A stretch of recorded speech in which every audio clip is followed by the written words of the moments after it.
Hello guys, King here. Welcome back to the channel.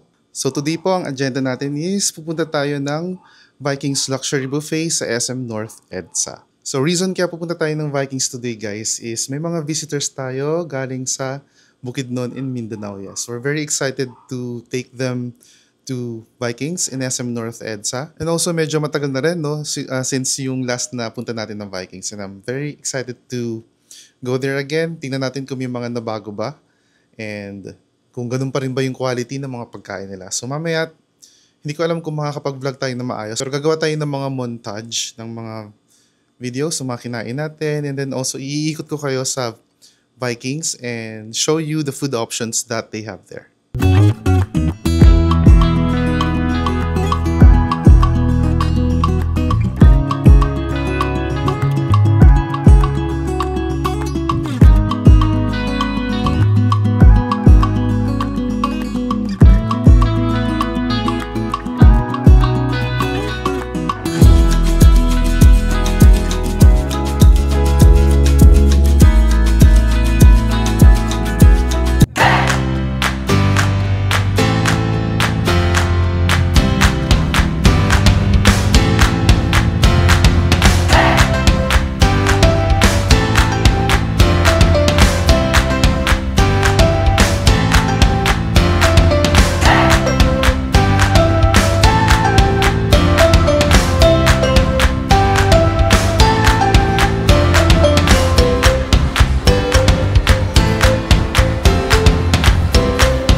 So, nandito po tayo sa Vikings, SM North EDSA. So guys, nuna ako sa kanilang pumasok kasi while waiting for sa mga kasama natin, kumuha na ako ng mga food.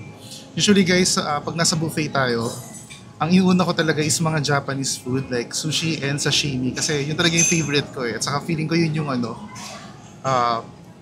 feeling ko worth na worth siya sa price. And so, papakita ko siya sa inyo in a few. Usually guys, pag nasa buffet tayo, inuuna ko talaga yung mga Japanese food like sushi and sashimi like this. Then, sashimi, at merong wasabi. Ito yung sauce natin. First round.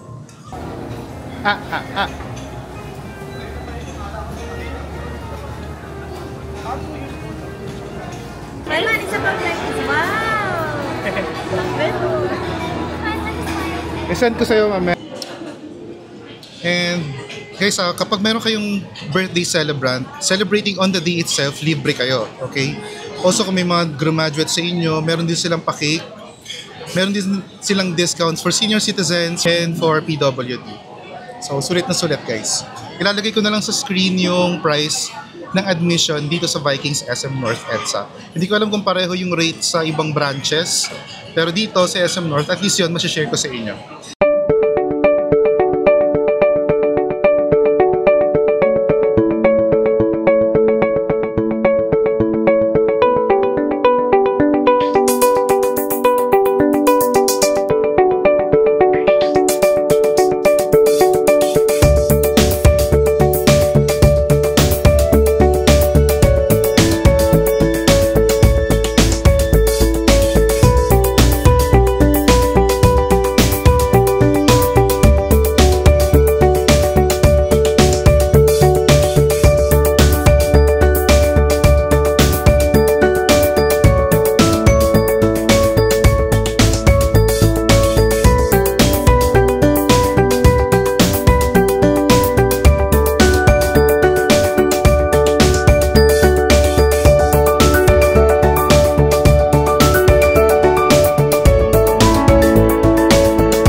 ko alam guys kung kung katulad nyo ako na kapag nasa buffet, hindi ako agad umiinom ng cold beverages. So usually umiinom ako ng kape kasi ang coffee kasi is diuretic, di ba? So pag umiinom ka ng diuretic, may tendency ka na mag-excrete or magbanyo na magbanyo, kaya masusulit mo talaga yung buffet dito. Secret lang natin yan guys, ha.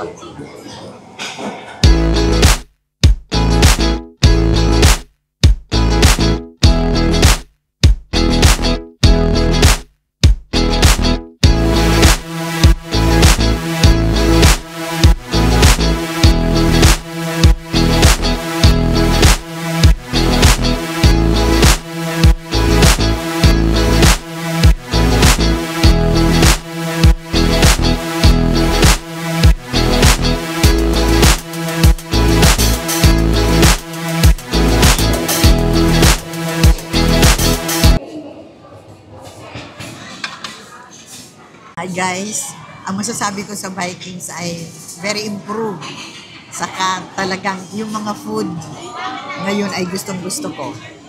So masasabi ko talagang perfect ngayon na pagkakataon, very relaxed. Puno naman, marami naman mga tao, at least maraming mga choices. So next time guys, pag merong okasyon, Vikings na.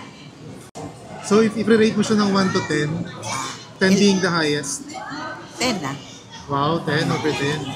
Yan guys, ang ating battlefield. Ganyan na magandang isama sa buffet guys, yung yung kayang tawag dito.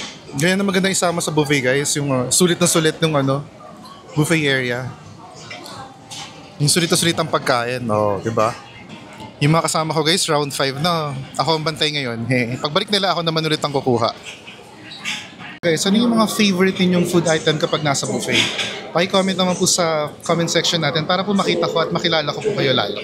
So recap lang tayo guys, ha. So andito tayo ngayon sa Vikings SM North EDSA. So we're here because meron tayong mga visitors from Bukidnon.